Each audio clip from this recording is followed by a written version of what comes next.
Les notables représentants de la dynamique de leaders politiques et communautaires de la Grande Orientale étaient reçus au cours de la semaine au chapiteau de la Cité de l'Union africaine.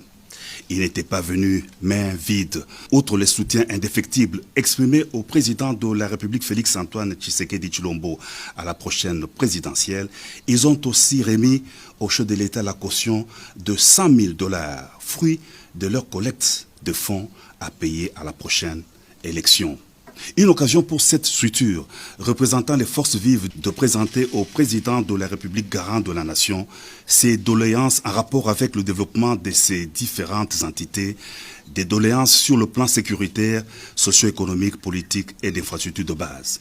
Le chef de l'État a rassuré ses interlocuteurs au sujet de leurs préoccupations dont la plupart trouveront des solutions grâce au programme de développement de 145 territoires en cours de réalisation.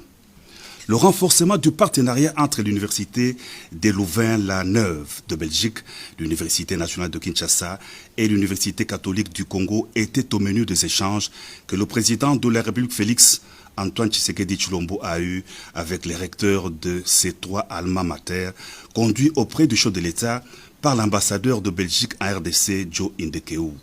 Les trois recteurs ont exprimé l'importance que revêt l'enseignement supérieur pour le développement d'un pays.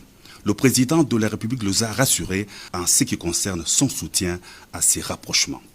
Toujours à la Cité de l'Union africaine, le président de la République a eu des entretiens avec le directeur des opérations à la Banque mondiale pour la RDC, l'Angola, le Burundi et les Sao Tomé et Principe, Albert Zéoufak.